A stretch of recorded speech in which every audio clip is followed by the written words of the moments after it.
Hello everyone. Sound chapter थोड़ा सा complicated लगता होगा ना, इतना कुछ पढ़ने के बाद भी हमें लग रहा होगा कि यार ये नहीं समझ आ रहा, वो नहीं आ रहा, न्यूमेरिकल्स कैसे होंगे, अल्ट्रासाउंड, इंफ्रासाउंड, इन सब में अगर कंफ्यूजन हो रहा है तब दूर कर दे इस कंफ्यूजन को, बिकॉज स्कोरशाला आपके लिए लेकर आ रहा है सारे चैप्टर्स के इंपॉर्टेंट क्वेश्चंस को। तो हम आज देखने वाले हैं साउंड चैप्टर के इंपॉर्टेंट क्वेश्चंस को, ताकि आपको साउंड के अंदर कोई भी प्रॉब्लम ना हो और आपको ये बिल्कुल क्लियर हो जाए कि इंफ्रासोनिक साउंड्स क्या होते हैं, सोनार क्या होता है, अल्ट्रासोनोग्राफी क्या होती है, ईसीजी कैसे वर्क करती है, रिफ्लेक्शंस क्या होते हैं, ये सारी चीजें आपको इस वीडियो के अंदर सब क्लियर हो जाएगा।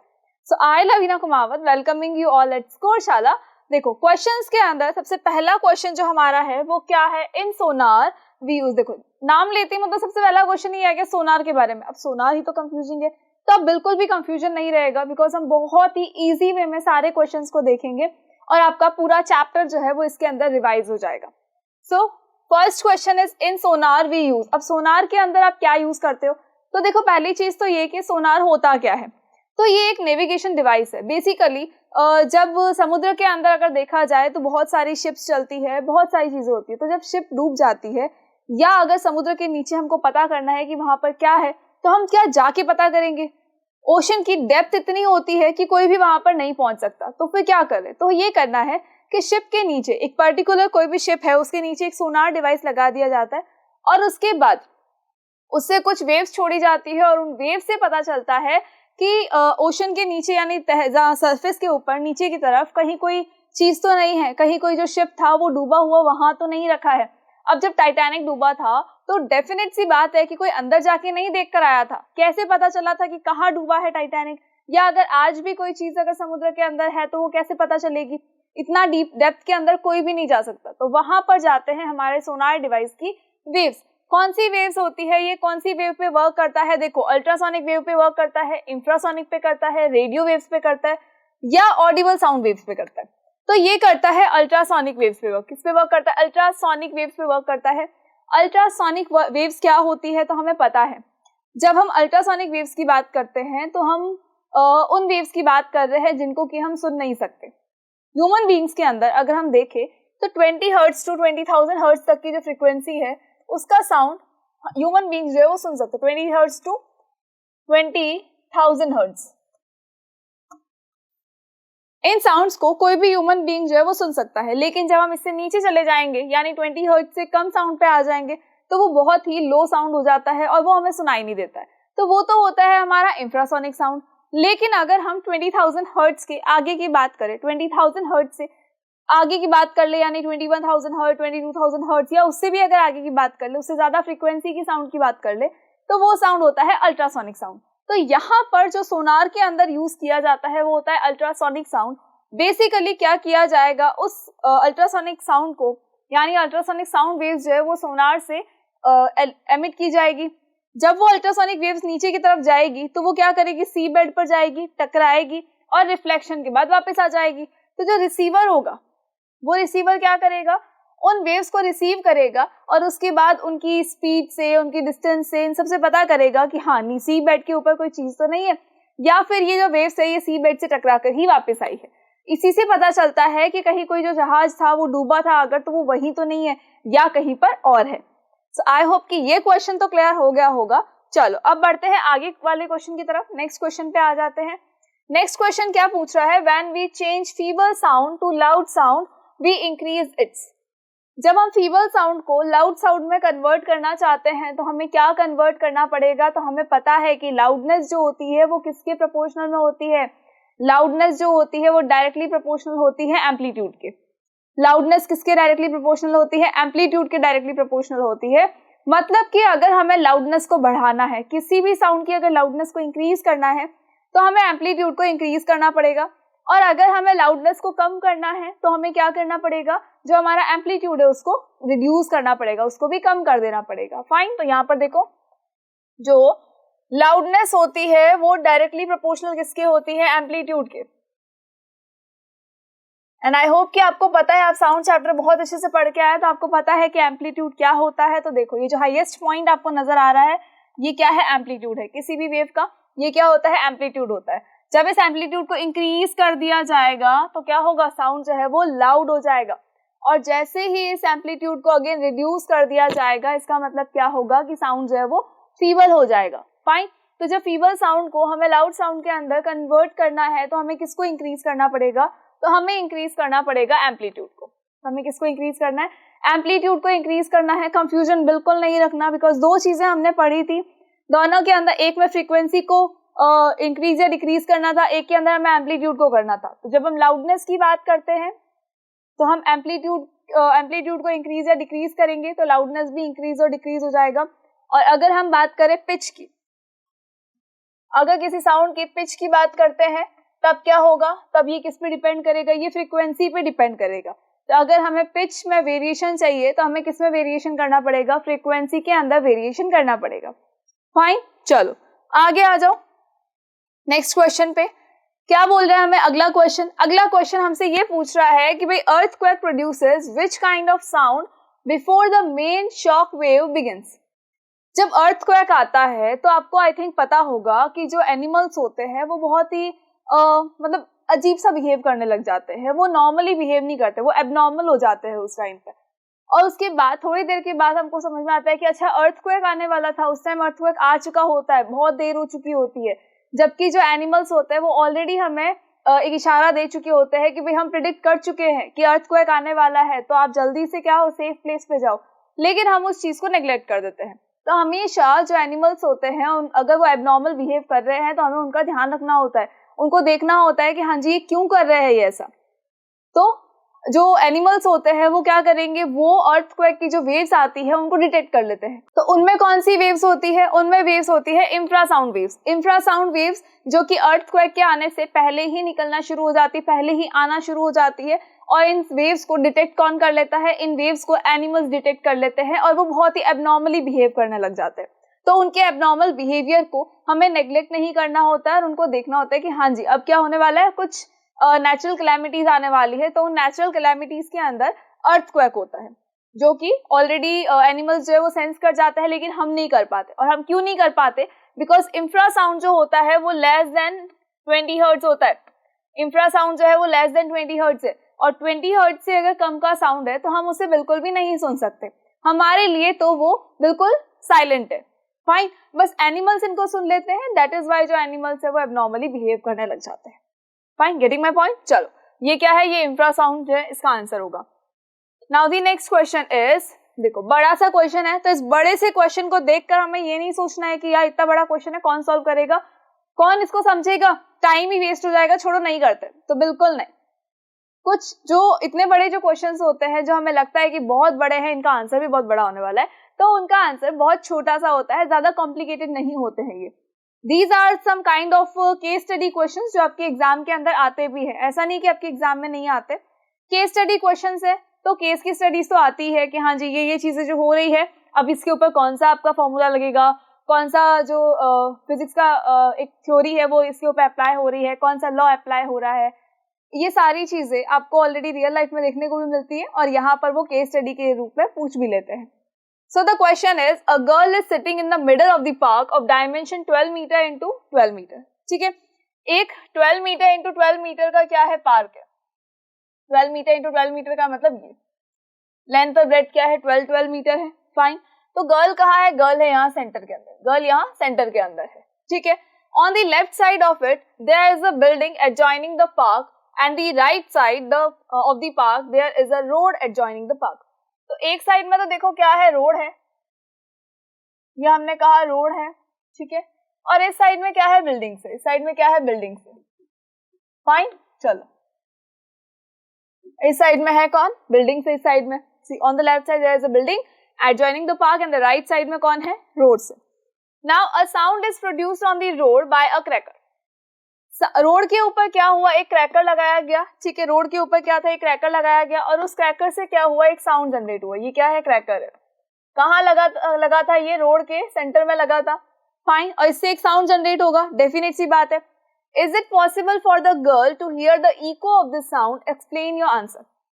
क्या ये पॉसिबल है कि क्रैकर का इको उस लड़की को सुनाई दे? भाई साउंड तो सुनाई देगा, डेफिनेट सी बात है। अब लड़की बहरी तो है नहीं, ये तो हमें नहीं कहा गया कि लड़की डेफ है, नहीं, इसका मतलब लड़की को साउंड तो सुनाई देगा ही देगा, लेकिन क्या उसको उसका इको सुनाई देगा?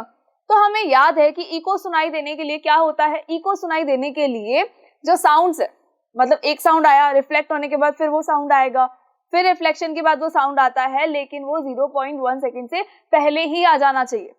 जब वो 0.1 सेकेंड से पहले ही आ जाएगा तब तो क्या होगा, उस लड़की को वो साउंड सुनाई दे जाएगा। लेकिन अगर वो 0.1 सेकेंड के बाद में आएगा तो वो साउंड नहीं सुनाई देगा, बिकॉज हमारे कानों के अंदर जो साउंड होता है वो 0.1 सेकेंड तक सर्वाइव करता है, वो वहां पर 0.1 सेकेंड तक रहता है। अगर दूसरा साउंड उससे पहले आ जाएगा तो हमें वो चीज क्या होगी, कंटिन्यूअसली सुनाई देगी, यानी कि वो इको सुनाई देने लगेगा।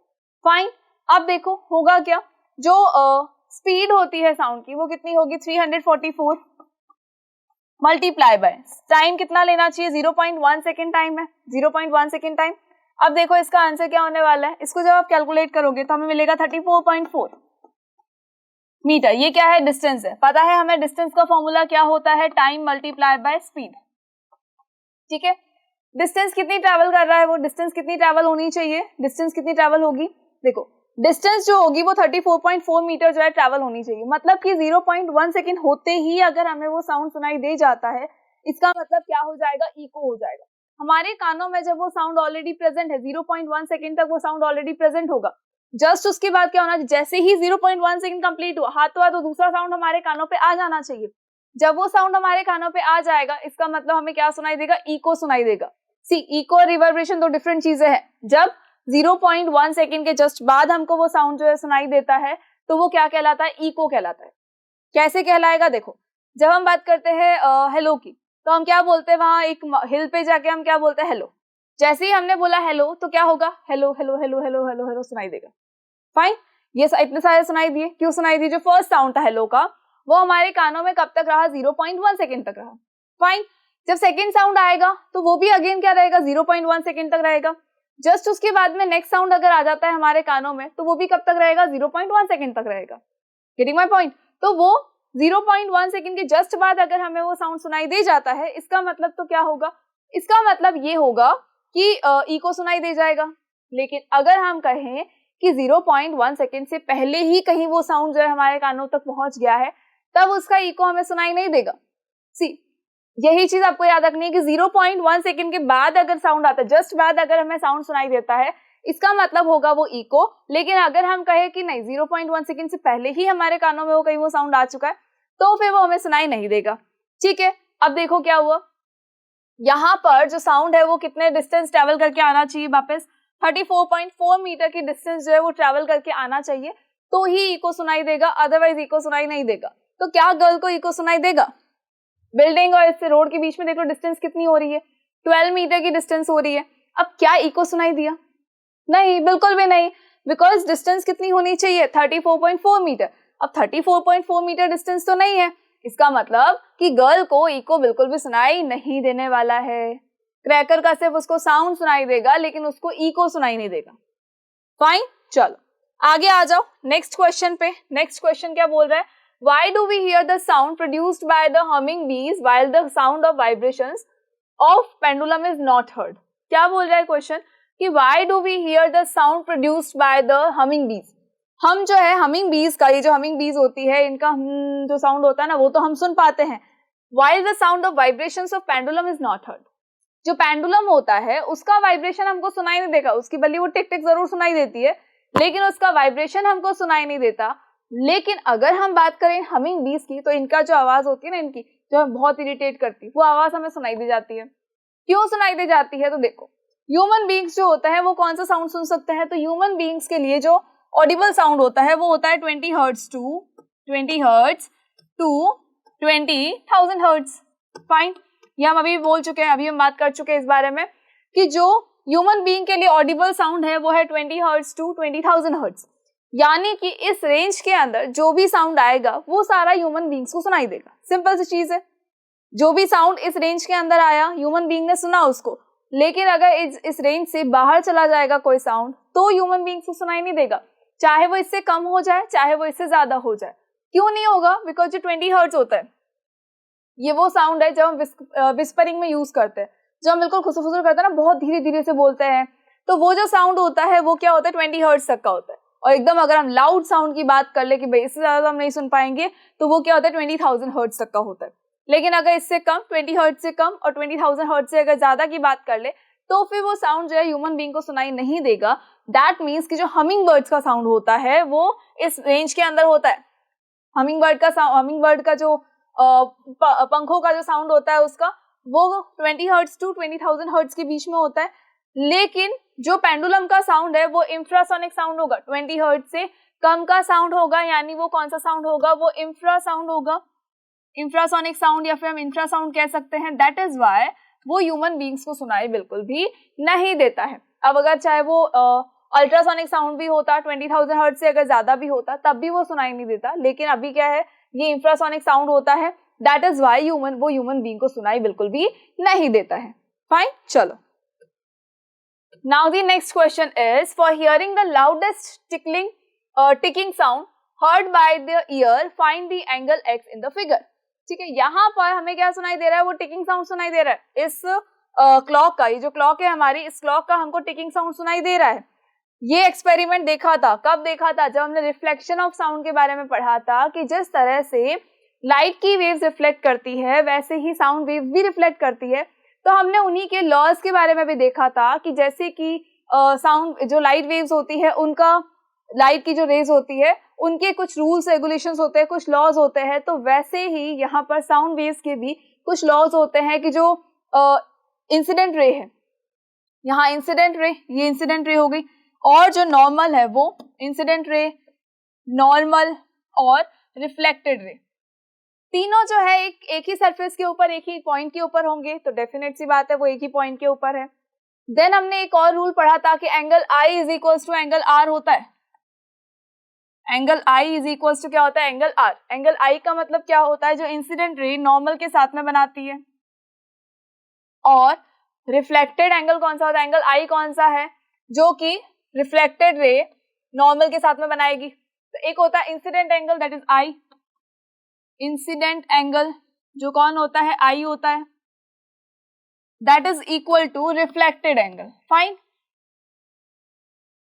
Reflected angle. लेकिन हमें तो ना इंसिडेंट एंगल गिवन है ना ही हमको रिफ्लेक्टेड एंगल गिवन है, लेकिन हमसे पूछा क्या गया है, तो हमसे पूछा गया है ये रिफ्लेक्टेड एंगल हमसे पूछा गया है। हमसे क्या पूछा गया है, रिफ्लेक्टेड एंगल पूछा गया है।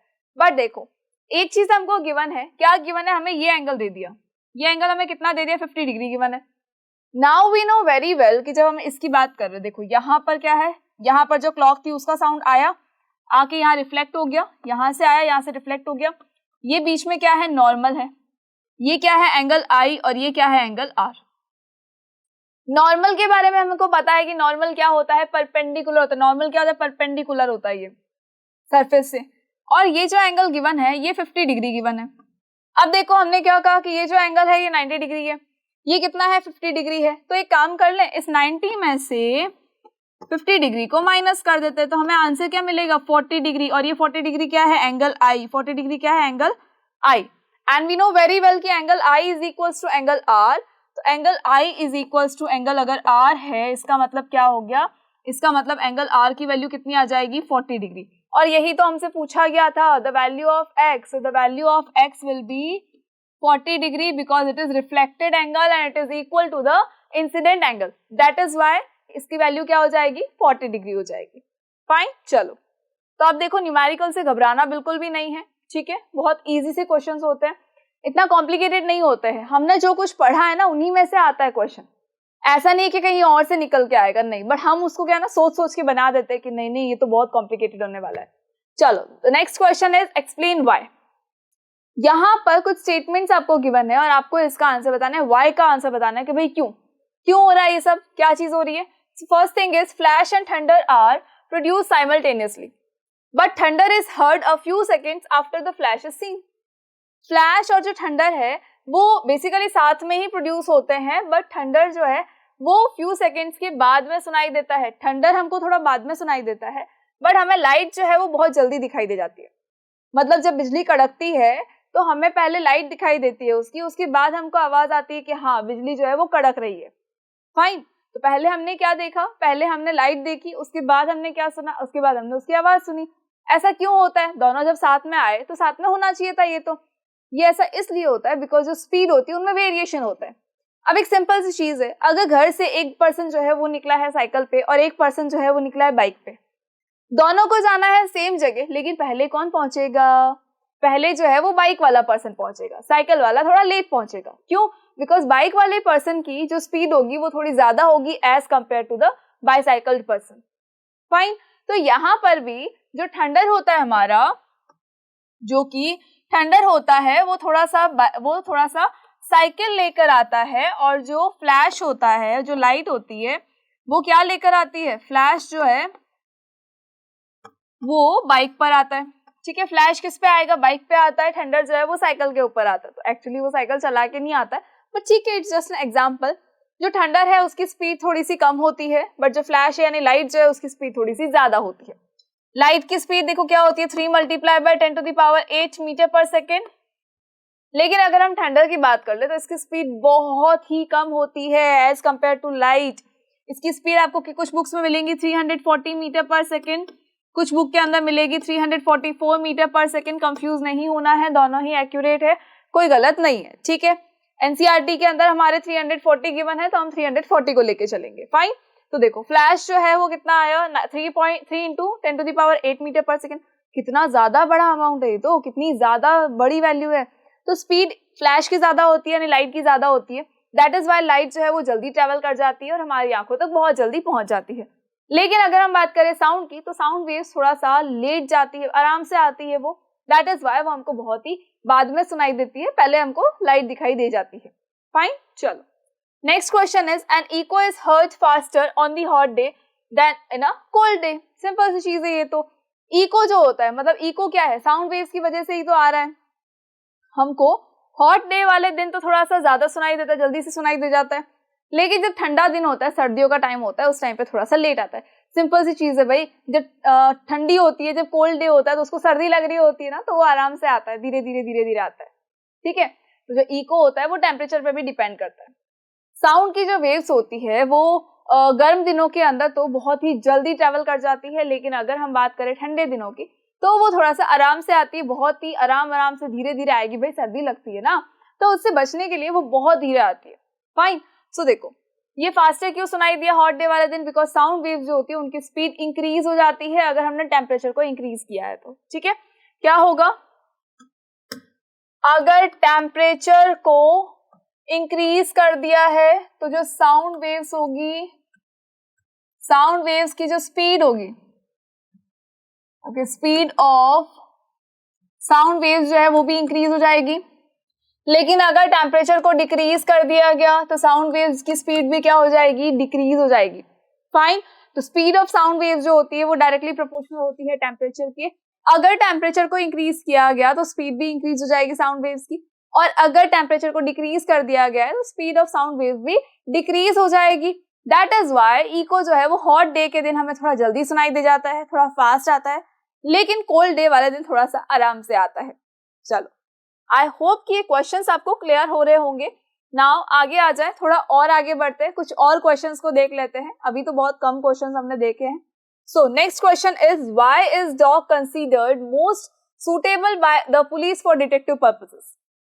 डिटेक्टिव पर्पस के हिसाब से अगर देखा जाए तो डॉग को ही परफेक्ट क्यों चुना जाता है? जनरली पुलिस के साथ में, आर्मी के साथ में आपने देखा होगा हमेशा जो है वो डॉग ही होता है, कभी रैट नहीं होता, कभी कैट नहीं होती है, कभी काऊ नहीं होती, कभी और कोई एनिमल नहीं होता, उनके पास में हमेशा क्या होता है? डॉग होता है। ऐसा क्यों? तो डॉग जो है वो अल्ट्रासाउंड को बहुत ही आसानी से सुन पाता है। डॉग क्या सुन लेता है? अल्ट्रासाउंड को सुन पाता है डॉग। ठीक है, डॉग ने क्या सुना? अल्ट्रासाउंड वेव्स को सुन लिया था, अल्ट्रासाउंड वेव्स को डिटेक्ट कर लेता है। दैट इज वाई ये डिटेक्टिव पर्पस के हिसाब से यूज किया जाता है। इनकी जो ऑडिबल साउंड जो होता है इनका, वो अप टू 50,000 हर्ट्ज तक का होता है। 50,000 हर्ट्ज के लमसम जो है साउंड ये बहुत ही आसानी से सुन सकते हैं। दैट इज वाई इनका यूज डिटेक्टिव पर्पस के लिए किया जाता है। अदरवाइज इनका यूज, इनकी जगह हम किसी और एनिमल का भी यूज कर सकते थे, लेकिन ये थोड़ा सा कंफर्टेबल रहते हैं, ह्यूमन के फ्रेंड्स भी होते हैं, प्लस ये अल्ट्रासाउंड को सुन पाते हैं। दैट इज वाई इनको डिटेक्टिव पर्पस के लिए यूज किया जाता है, और बेसिकली पुलिस और आर्मी के पास में इनको ये देखने को भी मिल जाते हैं। फाइन। चलो और आगे आ जाओ। और आगे क्या है? In the old age people lost their hearing ability. Simple सी चीज है भाई, ओल्ड एज होगी तो कुछ लोग ऐसे होते हैं जो हियरिंग एबिलिटी को खो देते हैं, कुछ ऐसे होते हैं जो देखने की क्षमता खो देते हैं, जो कि अपनी साइट को खो देते हैं, तो वो देख नहीं पाते। लेकिन यहाँ पर हमें क्या क्या कहा गया है भाई, हम साउंड की बात कर रहे हैं तो डेफिनेट सी बात है कि हम हियरिंग एड्स की बात करेंगे। तो जो ओल्ड एज पीपल होते हैं वो अपने हियरिंग एबिलिटी को खो देते हैं। What device can be useful for them to support them hearing. अब देखो, उनको अगर सुनना है तो बेसिकली देखा होगा आपने कि एक छोटा सा डिवाइस आता है, ब्लूटूथ जैसा कुछ होता है, और वो कान के अंदर लगा दिया जाता है उनको। तो उसके बाद क्या होता है, उनको वो साउंड जो है वो सुनाई दे जाता है। बेसिकली एक इलेक्ट्रिकल डिवाइस होता है ये। कौन सा डिवाइस है ये इलेक्ट्रिकल डिवाइस है, ठीक है। इस इलेक्ट्रिकल डिवाइस के अंदर क्या होता है, एक लगा होता है माइक्रोफोन और एक लगा होता है स्पीकर। माइक्रोफोन लगा होता है और एक क्या लगा होता है, स्पीकर होता है, ठीक है। अब ये बेसिकली ये क्या करता है, ये साउंड वेव्स को लेता है और उसको इलेक्ट्रिकल सिग्नल में कन्वर्ट कर देता है। इस मशीन ने क्या किया, इस डिवाइस ने क्या किया, साउंड वेव्स को लिया और उसको किस में कन्वर्ट कर दिया, इलेक्ट्रिकल सिग्नल के अंदर उसको कन्वर्ट कर दिया। आफ्टर कन्वर्जन वहां पर कुछ एम्पलीफायर्स लगे होते हैं और वो एम्पलीफायर्स क्या करते हैं, वो एम्पलीफायर्स उसको एम्पलीफाई कर देते हैं, मतलब कि उसकी जो इलेक्ट्रिकल सिग्नल है उनको इंक्रीज कर देते हैं, एम्पलीफाई कर देते हैं। एम्पलीफाई करने के बाद में क्या होगा, जब वो सारी वेव्स जो सारे सिग्नल्स जो एम्पलीफाई हो जाएंगे तो वो एम्पलीफाई होने के बाद में स्पीकर के दे दिए जाते हैं। जो ये स्पीकर है अब वो क्या करेगा, इलेक्ट्रिकल सिग्नल को फिर से किस में कन्वर्ट कर देगा, साउंड में, और उसके बाद उसको वो उस पर्सन को सुना देगा। तो उसके बाद जो वो पर्सन होता है उसको बहुत ही आसानी से सुनाई दे जाता है। जैसे ही वो मशीन को हटाएगा अगेन उसको वही प्रॉब्लम होगी, लेकिन जब मशीन लगी है तो उसको कोई प्रॉब्लम नहीं होने वाली और बहुत ही आसानी से वो हमारी आवाज को सुन पाता है। दैट इज वाई ये बहुत ही अच्छी चीज है, किसके लिए, ओल्ड एज पर्सन के लिए जो कि सुन नहीं पाते हैं। चलो, वैसे थोड़ा सा प्रॉब्लमेटिक होता है, ओल्ड एज पर्सन जो है उसको लगाना थोड़ा कम ही पसंद करते हैं, बिकॉज मे बी उनको ऐसा लगता है कि थोड़ा सा इरिटेट कर रहा है, लेकिन ठीक है, अगर इस डिवाइस को यूज किया जाए तो ये बहुत ही अच्छा डिवाइस है। चलो आगे आ जाओ, नेक्स्ट क्वेश्चन पे आ जाते हैं। सो द नेक्स्ट क्वेश्चन क्या बोल रहा है आपसे, calculate the frequency at which the boat rocks when waves of wavelength 100 meter traveling at a speed of 20 meter per second strikes it। अब इस क्वेश्चन के अंदर गिवन क्या है, पहले ये चीजें देखनी है। देखो न्यूमेरिकल्स को देखने, कंफ्यूज मत होना बिल्कुल भी कि न्यूमेरिकल आ गया अब हम क्या करेंगे, कौन सा फॉर्मूला अप्लाई करेंगे, नहीं, इतना कंफ्यूज नहीं होना है। न्यूमेरिकल्स इतने ज्यादा कॉम्प्लिकेटेड नहीं होते हैं, ना ही वो आपको परेशान करने आते हैं, even they are very easy. कैसे होते हैं इजी, तो देखो जैसे ही आप इनको पढ़ते हो तो पढ़ने के बाद आपको सबसे पहले ये लिखना है कि एक्चुअली इसके अंदर गिवन क्या क्या है।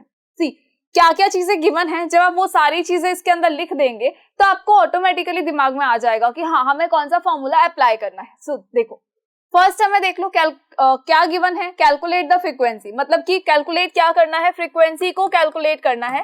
दैट मीन्स कि न्यू को कैलकुलेट करना है। न्यू हमको नहीं पता है कि हमें क्या गिवन है, फाइन।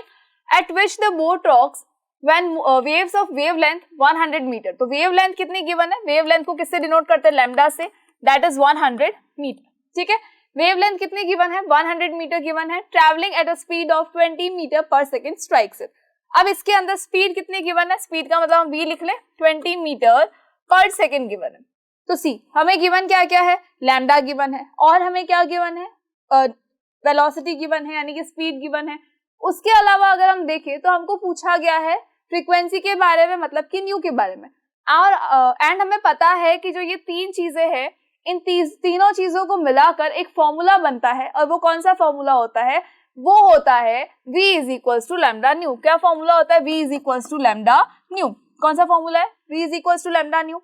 हमको फाइंड आउट क्या करना है, हमको फाइंड आउट करना है न्यू के बारे में, यानी कि फ्रीक्वेंसी कितनी है। तो फ्रीक्वेंसी का फॉर्मूला क्या हो जाएगा, v अपॉन लैम्डा। फ्रीक्वेंसी का फॉर्मूला क्या हुआ, v अपॉन लैम्डा। अब फ्रीक्वेंसी तो हमको नहीं पता है, लेकिन हाँ हमें v और लैम्डा की वैल्यू जरूर पता है। वेलोसिटी यानी स्पीड की वैल्यू कितनी हो गई, 20 अपॉन, यहाँ देख ले लैम्डा की वैल्यू कितनी है, लैम्डा की वैल्यू है 100, ठीक है, ये लैम्डा की वैल्यू क्या होगी 100। तो यहाँ न्यू कितना हो जाएगा, तो 2 zeros आ रहे हैं नीचे, कैलकुलेट डिवाइड वगैरह करने की कुछ भी जरूरत नहीं है, डायरेक्ट हम कैलकुलेट कर सकते हैं। कैसे, तो 2 0 है, 2 डिजिट के पहले पॉइंट लगा दो, that's it 0.2 hertz. So your answer will be 0.2 hertz, fine. तो ये होती है हमारी फ्रीक्वेंसी, ज्यादा कॉम्प्लिकेटेड कुछ भी नहीं है, जस्ट हमें तीन चीजें गिवन है, तीनों को मिला के एक फॉर्मूला अप्लाई करना है। फॉर्मूला हमेशा याद होना चाहिए, उसके अंदर कंफ्यूज नहीं होना है, ठीक है। कई बार होता है कंफ्यूज हो भी जाते हो, तो जैसे ही आंसर आता है ऑटोमेटिकली हमारे दिमाग में क्लिक करना चाहिए कि यार ये तो शायद गलत लग रहा है, और अगर गलत लग रहा है ना तो वापस उसको चेक करो कि हाँ ये सही कैसे हो सकता है। हो जाती है, कुछ मिस्टेक्स होती है कई बार कि लिखते लिखते हम लोग सोचते हैं कि नहीं ये सही होगा, बट जैसे ही सॉल्व करने लगते हैं ना तो ऑटोमेटिकली दिमाग में क्लिक हो जाता है कि हाँ ये तो गलत है। चलो, सो आई होप कि क्लियर हो गया होगा। आगे आ जाओ नेक्स्ट क्वेश्चन पे। Next question is find the angle of incidence when 100 degree is the angle between incident wave and reflected wave. See कौन सा एंगल पूछा है? इंसिडेंस एंगल पूछा, इंसिडेंट एंगल पूछा है, यानी कि एंगल आई आपको पूछा गया है। फाइन, अब आपको कहा गया है कि इंसिडेंट वेव और रिफ्लेक्टेड वेव के मिड का जो एंगल है वो कितना है? 110 डिग्री है। सी यहाँ पर देख लो, ये क्या है? इंसिडेंट रे है, ये कौन सी है? रिफ्लेक्टेड रे है। ये जो एंगल है ये क्या है? एंगल ऑफ इंसिडेंस, और ये एंगल कौन सा? Angle of reflection. हमें क्या गिवन है? इंसिडेंट रे और रिफ्लेक्टेड रे के जो मिड का एंगल है वो कितना गिवन है? 110 डिग्री गिवन है। एंड हमको पता है कि angle I is equal to क्या होता है? Angle R।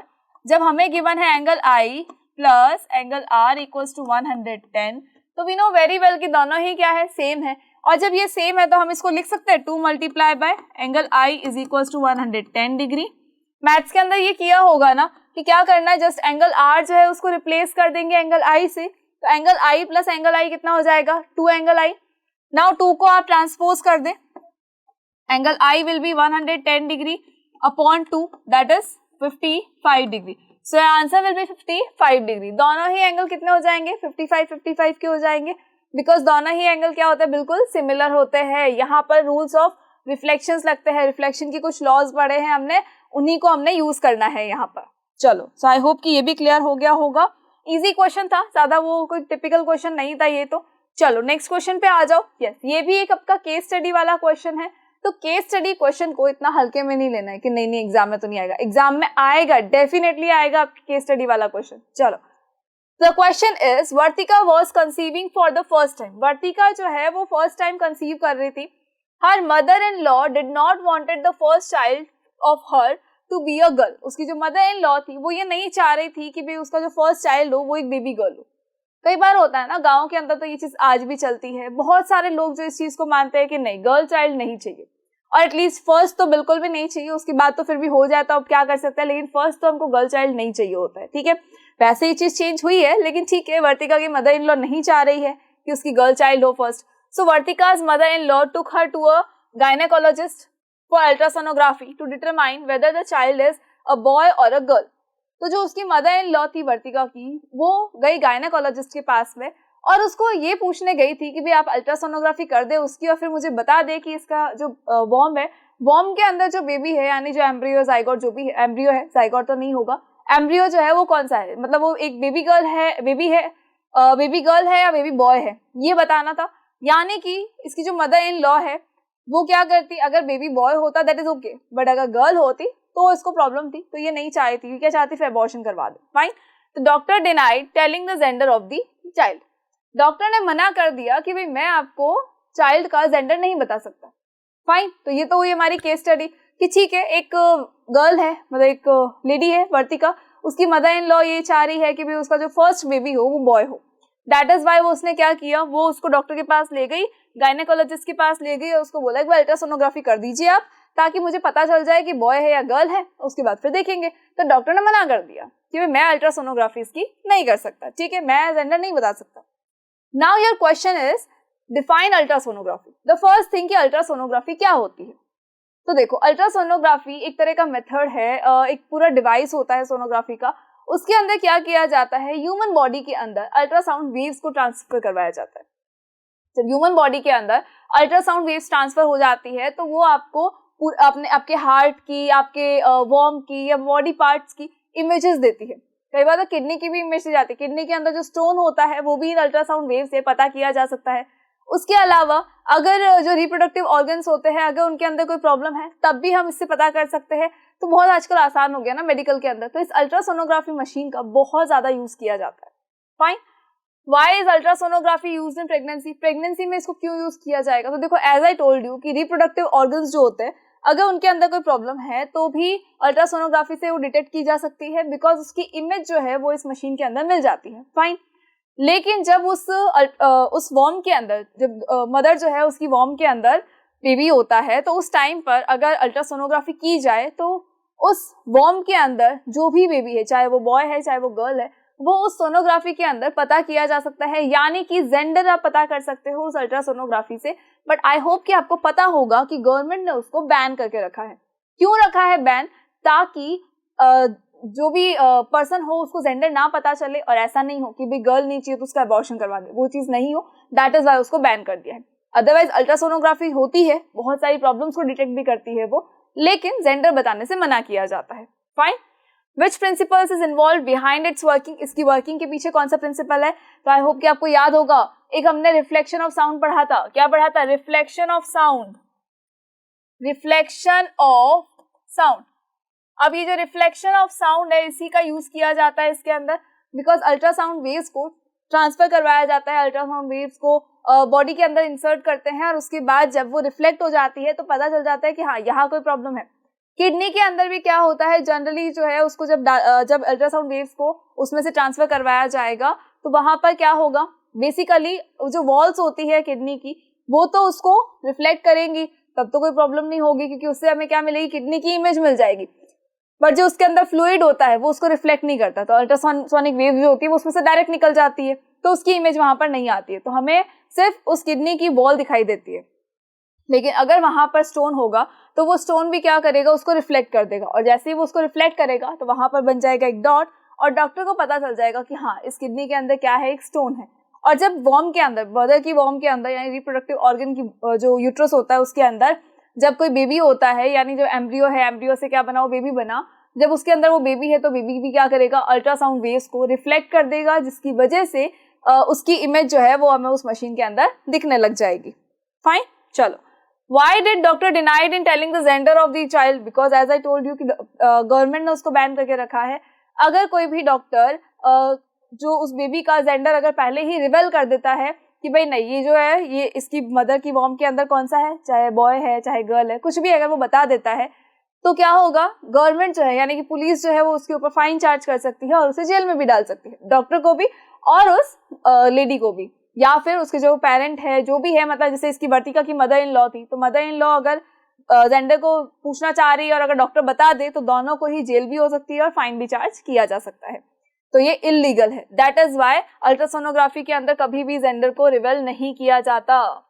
चलो आगे आ जाओ, नेक्स्ट क्वेश्चन पे आ जाओ। नेक्स्ट क्वेश्चन क्या पूछ रहा है, 3 persons A, B and C are made to hear a sound traveling through different media as given below।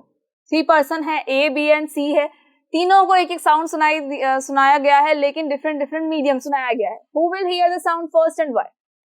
कौन जो है सबसे पहले उस साउंड को सुन लेगा और क्यों सुन लेगा? तो देखो, पर्सन A है उसको कौन से मीडियम से सुनाया गया, आयरन रॉड से सुनाया गया। पर्सन B है उसको एयर से सुनाया गया। पर्सन C है जो उसको वाटर से साउंड को सुनाया गया। अब सबसे पहले कौन सुनेगा, तो आई होप कि आपको पता है सबसे पहले कौन सुनेगा। मीडियम हमने देखा था कि साउंड वेव्स जो होती है वो डिफरेंट मीडियम में ट्रेवल करती है, लेकिन जब हम बात करते हैं सॉलिड की तो वो सबसे जल्दी ट्रेवल किस में करती है, सॉलिड में करती है। सॉलिड में साउंड वेव्स की जो स्पीड होती है वो ज्यादा होती है एज कम्पेयर टू लिक्विड और as compare to gas. That is why जो ए पर्सन है वो बहुत ही जल्दी उस साउंड को सुन लेगा। बी और सी को साउंड जो है थोड़ा सा ए के कंपैरिजन में थोड़ा सा लेट सुनाई देगा, कुछ सेकंड्स का लेट होगा उसके अंदर, ठीक है। चलो, एंड इस पिक्चर को याद रखना है, इस पिक्चर से आपको ऑटोमेटिकली याद रहेगा कि साउंड के अंदर क्या सॉलिड के अंदर क्या होता है, साउंड वेव्स जल्दी ट्रेवल कर पाती है, लिक्विड के अंदर थोड़ा सा लेट करती है, लेकिन गैस के अंदर तो बहुत ही धीरे ट्रेवल करती है। जस्ट कंपैरिजन है, अदरवाइज तो बहुत ही जल्दी हमको साउंड सुनाई दे जाता है। ऐसा नहीं है कि कोई पर्सन अगर बोल रहा है तो सामने वाले तक सुनाई देने में टाइम होता है, नहीं, हाथों हाथ वो जो साउंड है वो सुनाई दे जाता है, बिकॉज इतना बहुत ज्यादा फास्ट होता है। लेकिन सॉलिड के अंदर उससे भी ज्यादा फास्ट ट्रेवलिंग होती है साउंड की। चल आगे आ जाओ और आगे आ जाओ, नेक्स्ट क्वेश्चन पे आ जाते हैं। नेक्स्ट क्वेश्चन क्या पूछेगा, नेक्स्ट क्वेश्चन ये पूछ रहा है कि waves of frequency 100 hertz are produced in a string as shown in the figure. एक स्ट्रिंग है, उसके अंदर देखो फ्रीक्वेंसी कितनी हो रही है, फ्रीक्वेंसी जो है 100 हर्ट्ज की प्रोड्यूस की गई है। उसके अलावा देखो और क्या क्या हमको गिवन है, तो वी नो वेरी वेल कि ये क्या होता है, ये जो हाईएस्ट पॉइंट है ये क्या है, ये है एम्पलीट्यूड। ये क्या है, हाईएस्ट डिस्टेंस जो है ये क्या है, एम्पलीट्यूड है, ठीक है। ये क्या है, एम्पलीट्यूड। तो एम्पलीट्यूड देखो कितना गिवन है, एम्पलीट्यूड हमको गिवन है 5 सेंटीमीटर, तो एम्पलीट्यूड गिवन है 5 सेंटीमीटर। देन देखो इससे यहाँ से लेकर यहाँ तक की, इस F तक की डिस्टेंस, इस B से लेकर F तक की डिस्टेंस जो इसको हम क्या कहते हैं, तो ये होती है हमारी वेव लेंथ, एक पर्टिकुलर वेव की लेंथ। बेसिकली हम यहाँ से अगर ले तो भी इसको यहाँ तक ले सकते हैं, लेकिन अगर हमने यहाँ से इसको लिया है तब भी हम इसको ले सकते हैं, ठीक है, बिकॉज इन दोनों को मिलाकर क्या होगा, एक ऊपर का कर्व बन जाएगा और ये पूरा एक नीचे का कर्व, दोनों को मिलाकर क्या बना, एक वेव बनी। तो उस एक वेव की लेंथ को हम क्या कहते हैं, वेव लेंथ कहते हैं। फाइन, हमने ये भी देखा है टू कंप्रेशन और टू रेयरफेक्शन के बीच की जो लेंथ होती है वो भी क्या होती है, वेव लेंथ ही होती है। तो दीज आर टू कंप्रेशंस। अब यहाँ से यहाँ तक की देखो वेव लेंथ क्या है, 20 सेंटीमीटर है, ठीक है, एक वेव कंप्लीट हो रही है, तो वेव लेंथ की वैल्यू कितनी हो गई है, 20 सेंटीमीटर। एम्पलीट्यूड की वैल्यू कितनी है, 5 सेंटीमीटर। चलो दो के आंसर तो देखो हमें इसी से मिल गए, इस फिगर से ही मिल चुके हैं। नेक्स्ट आ जाओ वेलोसिटी पे, कि वेलोसिटी क्या होती है। तो वेलोसिटी का तो अभी हम फॉर्मूला देख कर आए हैं भाई, वेलोसिटी का फॉर्मूला क्या होता है, लैम्डा न्यू। वेलोसिटी का फॉर्मूला क्या है, लैम्डा न्यू, ठीक है। अब देखो न्यू कितना है, तो न्यू तो है हमारा 100 हर्ट्ज, लैम्डा कितना है 20 सेंटीमीटर, लेकिन ये सेंटीमीटर में नहीं हो सकता, इसको हमें किस में कन्वर्ट करना पड़ेगा, मीटर में कन्वर्ट करना पड़ेगा। तो कर दे इसको मीटर में कन्वर्ट, 20/100। हमेशा यूनिट्स का तो ध्यान रखना ही रखना है, यूनिट्स को कभी भी नहीं भूलना है। अगर यूनिट्स जो है वो डिफरेंट हो गई है इसका मतलब बहुत गड़बड़ है, आंसर हमेशा गलत आने वाला है, इसीलिए यूनिट्स का ध्यान रखना है और यूनिट्स बिल्कुल सही होनी चाहिए, बिल्कुल सिमिलर होनी चाहिए, ठीक है। तो यहाँ पर हमेशा ये किस में होनी चाहिए, मीटर में। डिस्टेंस हमेशा किस में होती है, मीटर में होती है, हमें पता है, MKS हमने पढ़ा है। V is equals to lambda की वैल्यू कितनी है, देखो 20/100 मल्टीप्लाई न्यू की वैल्यू देखो कितनी है 100 हर्ट्ज, 100 to 100 कैंसिल, वेलोसिटी कितनी हो गई, स्पीड कितनी है 20 meter per second. Fine, speed कितनी हो चुकी है 20 मीटर पर सेकेंड, यानी कि 1 सेकेंड में कितनी ट्रैवलिंग हो जाएगी वेव की, 20 मीटर की ट्रैवलिंग जो है वो 1 सेकेंड के अंदर हो जाएगी। तो देखो कितना ज्यादा फास्ट जो है कोई भी साउंड वेव जो है वो ट्रैवल करती है। फाइन, फिर से एक नया क्वेश्चन देखो। अभी क्वेश्चन की जो बौछार हो रही है ना वो इसलिए हो रही है ताकि आपको एग्जाम के अंदर कोई प्रॉब्लम ना आए और आप कंटिन्यूअसली जो है फटाफट से अपना पेपर कर ले। एक भी क्वेश्चन आपको ऐसा ना लगे कि हमने इसको देखा नहीं, सारे क्वेश्चन हमने देखे हुए हैं, सारे क्वेश्चन सॉल्व भी किए हुए हैं, अच्छे से अगर आप सुन भी लेंगे ना तब भी आपका चैप्टर जो है आपके लिए बहुत अच्छे से रिवाइज हो जाएगा, तो आपको कोई भी टॉपिक में कहीं कोई प्रॉब्लम नहीं आएगी। So the next question is define the term tone. अब ये टोन क्या होती है भाई, हमने एम्पलीट्यूड तो पढ़ लिया, हमने फ्रीक्वेंसी भी पढ़ लिया, लाउडनेस पढ़ ली, पिच पढ़ ली, लेकिन ये टोन क्या होती है। तो देखो टोन जो है एक ऐसा साउंड है जिसकी सिर्फ एक सिंगल फ्रीक्वेंसी होती है। टोन कौन सा साउंड होता है जिसकी एक सिंगल फ्रीक्वेंसी होती है। अगर एक सिंगल फ्रीक्वेंसी पे कोई आपको साउंड सुनाई दे रहा है इसका मतलब वो क्या है, वो एक टोन है। म्यूजिक के अंदर भी तो कई बार हम बोलते हैं ना कि ये टोन बहुत अच्छी लग रही है, तो ये जो टोन है, ट्यून की बात नहीं कर रही मैं, टोन की बात कर रही हूँ। टोन का मतलब क्या, एक सिंगल फ्रीक्वेंसी होगी, ठीक है। तो एक सिंगल फ्रीक्वेंसी का जो साउंड होता है उसे हम क्या कहते हैं, उसको हम कहते हैं tone. And next is a person is listening to a sound of 500 hertz. एक पर्सन है जो कि साउंड किसका सुन रहा था, 500 हर्ट्ज तक का साउंड जो है वो सुन रहा था, sitting at a distance of 450 meter. See 500 hertz तक का साउंड उसने सुना, यानी न्यू मतलब की फ्रीक्वेंसी कितनी हो चुकी है 500 हर्ट्ज, ठीक है। अब ये बैठा कितनी डिस्टेंस के ऊपर है, तो डिस्टेंस कितनी हो जाएगी इसकी, डिस्टेंस इज इक्वल्स टू हो गई है 450 meter. From the source of the sound what is the time interval between successive compressions reaching his ear from the sound. अब टाइम पीरियड पूछा है सक्सेसिव कंप्रेशंस का, सक्सेसिव कंप्रेशंस का time period क्या होता है, तो वन वेव हो गई, कंप्रेशन क्या होता है, सक्सेसिव कंप्रेशन है, एक कंप्रेशन दूसरा कंप्रेशन, बीच की जो लेंथ होती है कितनी होती है, वेव लेंथ होती है, और एक पर्टिकुलर वेव जो है वो कितने टाइम में ट्रेवल करती है, आपने पढ़ा है। एक फ्रीक्वेंसी और टाइम पीरियड का एक फॉर्मूला होता है, that is time period is equals to 1 frequency. यहाँ भी हमसे क्या पूछा गया, टाइम पीरियड ही पूछा गया है। टाइम पीरियड क्या पूछा, एक वेव का, तो यहाँ हो जाएगा 1 फ्रीक्वेंसी मीन्स 500, और इसको सॉल्व कर दें, इसको सॉल्व करेंगे तो हमें आंसर मिलेगा 0.002 सेकेंड्स। मतलब कि एक जो वेव होती है जब वो एक कंप्रेशन और उसके बाद दूसरा कंप्रेशन, दोनों के बीच के अंदर कितना टाइम लगेगा, 0.002 सेकेंड्स का टाइम पीरियड लगेगा। मतलब कि एक जो वेव है उसको ट्रेवल करने में लगा 0.002 सेकेंड टाइम पीरियड। फाइन, चलो आगे आ जाओ और आगे बढ़ो। और आगे क्या है, एक और क्वेश्चन है, और ये एक और क्वेश्चन आपसे क्या पूछ रहा है, देखो सारी चीजें आपसे ही पूछ रहा है। सो एक और क्वेश्चन क्या पूछ रहा है, explain a technique to find fault in a block of metal using reflection of sound. Reflection of sound का यूज करके आपको ये बताना है कि भाई आप इसके अंदर, इस मेटल ब्लॉक के अंदर आप फॉल्ट को कैसे फाइंड आउट कर सकते हो। सी जब बहुत बड़ी बड़ी बिल्डिंग्स बनाई जाती है तो बहुत बड़ी बड़ी बिल्डिंग्स में इस तरह के मेटल ब्लॉक्स का यूज किया जाता है, ठीक है। जो बहुत बड़ी बड़ी बिल्डिंग्स होती है उनके अंदर क्या किया जाएगा, इन मेटल ब्लॉक्स का यूज किया जाता है। और ये जो मेटल ब्लॉक्स होते हैं इनको अगर कहीं कोई डिफेक्ट है, उनको अगर यूज कर लिया तो बिल्डिंग तो बहुत ज्यादा वीक हो जाएगी, वो तो कभी भी गिर जाएगी। लेकिन ऐसा नहीं होता है, हर एक मेटल ब्लॉक को पहले टेस्ट किया जाता है कि कहीं उसके अंदर कोई डिफेक्ट तो नहीं है। तो अगर जो माइनर डिफेक्ट्स होते हैं वो हमें कई बार होता है कि नजर नहीं आते, तो जो अल्ट्रासोनिक वेव्स होती है या अल्ट्रासाउंड वेव्स होती है उनको इसके अंदर ट्रैवल करवाया जाता है। और ट्रैवलिंग के दौरान जब वो डायरेक्ट निकल जाएगी तो कोई प्रॉब्लम नहीं है। यहाँ पर क्या होता है, डिटेक्टर्स होते हैं जो अल्ट्रासाउंड वेव्स को डिटेक्ट कर लेते हैं कि ठीक है यहाँ से ट्रांसमिट हुई, ठीक है, एक साइड से ट्रांसमिट हुई, दूसरी साइड में क्या है, डिटेक्टर से तो उन्होंने डिटेक्ट कर लिया कि भाई हाँ वहां से भेजी थी, यहाँ तक पहुंच चुकी है, कोई प्रॉब्लम नहीं है, ठीक है। लेकिन जब बीच के अंदर क्या होता है, देखो बीच के अंदर क्या है, ये एक फ्लो है, ये क्या है, ये एक फ्लो है। अब इस फ्लो में क्या होगा, ये फ्लो किसी को नजर नहीं आया। अब होगा क्या, जब यहाँ पर अल्ट्रासाउंड वेव्स आएगी तो इस फ्लो की वजह से आगे नहीं जा पाएगी और रिफ्लेक्ट हो जाएंगी। इस फ्लो की वजह से कहाँ नहीं गई, आगे की तरफ नहीं जा पाई और यहाँ से फिर से रिफ्लेक्ट हो गई है। रिफ्लेक्शन की वजह से क्या होगा, ये डिटेक्टर्स जो है ये वेट करते रह जाएंगे और यहाँ पर अल्ट्रासोनिक साउंड नहीं आएगा। अब जब ये अल्ट्रासाउंड वेव्स यहाँ पर आई ही नहीं है तो ये डिटेक्टर जो है ये बता देगा कि हाँ यहाँ पर अल्ट्रासाउंड वेव्स नहीं आई है। इसका मतलब क्या है, यहाँ बीच के अंदर कोई फ्लो है, और जब बीच के अंदर फ्लो है तो उस मेटल ब्लॉक का यूज जो है वो उस बिल्डिंग बनाने में तो नहीं किया जाएगा। फाइन, तो ये जो फ्लोज जो हमें नजर नहीं आते हैं उनको हम कैसे डिटेक्ट कर सकते हैं, अल्ट्रासाउंड वेव से उनको डिटेक्ट किया जा सकता है।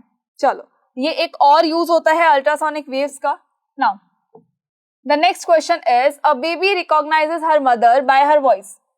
एक जो बेबी है वो अपने मदर को उसकी वॉइस से पहचानता है। सिंपल सी चीज है, एक बेबी जो है कुछ याद नहीं रख सकता।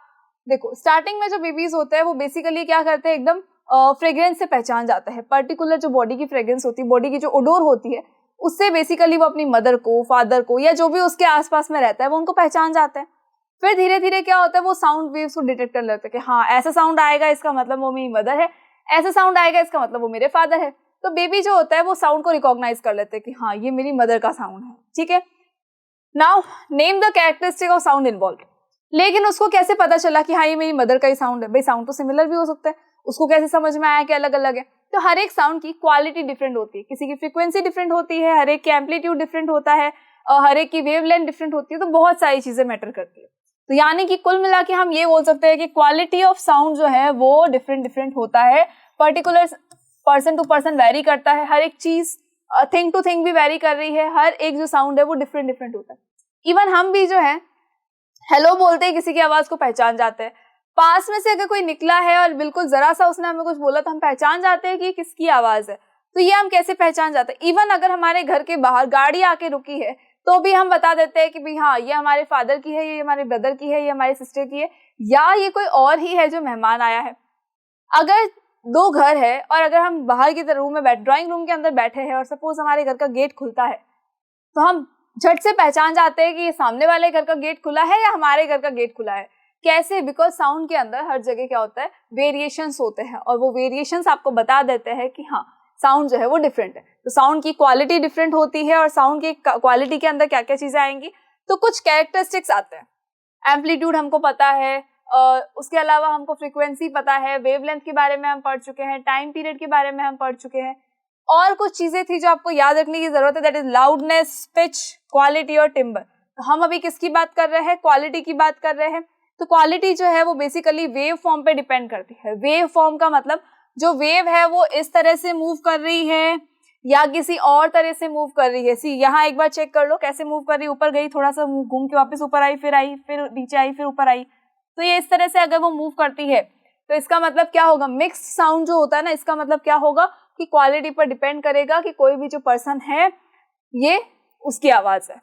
फाइन, तो क्वालिटी डिफरेंट होती है। कैसे होती है, तो एक साउंड आता है ऐसे, क्लीनर आता है, और कुछ जो है साउंड वो इस तरह से भी आ सकता है, बीच के अंदर ये हो गया। नाउ देखो ये साउंड भी हो सकता है, पॉसिबल है ये साउंड भी, ठीक है। तो इसकी वजह से वो बेबी जो है वो पहचान जाता है कि ये जो है मेरी मदर की वॉइस है या ये किसी और पर्सन की वॉइस है। तो इसकी वजह से वो पहचान के हमेशा अपनी मदर के पास ही भागता है और उससे दूर नहीं जा सकता।